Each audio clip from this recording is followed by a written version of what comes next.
But we look at them, and I can tell by looking at them by some color characteristics and by some textural characteristics whether I would expect that soil to drain very well or not. In the Envirothon, for those that were there, you remember you saw the pit, okay, out in the field. You're going to crawl down in the hole, and you're going to look at that pit, and you're going to have to determine some things about what you see in the soil, like how that soil is going to react, and you're going to have questions about it. I didn't come here today to cover test questions with you, okay?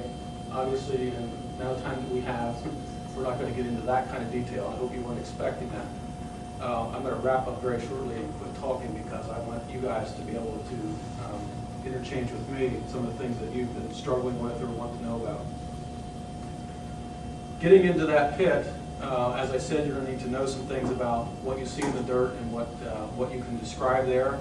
You certainly are going to have to identify layers and understand what each of those, how those layers are designated. So called the horizons. That would be one thing in the pit. There may be some other questions. One of the things I wanted to get to you about, and you'll see this in the video. You know, I suppose at some point in my life, in my younger life, I felt that dirt was dirt. You know, it was the stuff that got in the cracks of your sneakers and whatnot.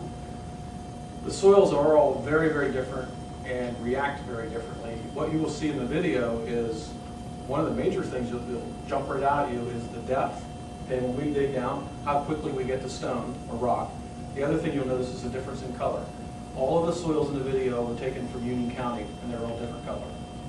Okay, and we farm most of them, except for the mountaintops, obviously. And the soils are different here again from those areas topographically. Mentioning topography, somebody on the team needs to be aware of topographic maps, how to use them, and what the symbols are on them. They mean to be able to identify those symbols and relate that to a designation on the topo map. Some general terms about conservation or general concepts about conservation. We do some things on the land. The biggest pollutant we have is sediment, soil. It's running off. It's running off from a variety of sources. Could be farm fields, could be construction sites, could be your backyard, could be your driveway, could be the stream bank itself is eroding. Okay, all these are sources of sediment pollution. So we do many things out in the natural world that are unnatural as far as the practices, but they are to stop soil erosion, slow it down. And I need you to look at the conservation listing of those best management practices, they're called, and figure out which ones could be used in certain circumstances to do certain things. There was a mention of repairing buffers. That was a very specific conservation practice that is used along stream corridors.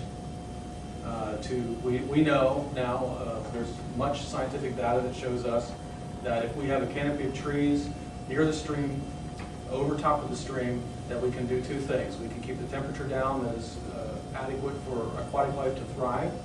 We can provide leaf litter, which is a source of carbon to offset the nitrogen that's running off the land from the activities that man is doing. Okay, so all these things work, this ecosystem all works together and works much better when there are trees next to that stream corridor called a riparian buffer. Good idea. Basic concepts of underlying geology in an area, just some basic concepts, how rocks are formed, the three types of rocks. Okay, sedimentary, metamorphic, igneous, all know that kind of stuff.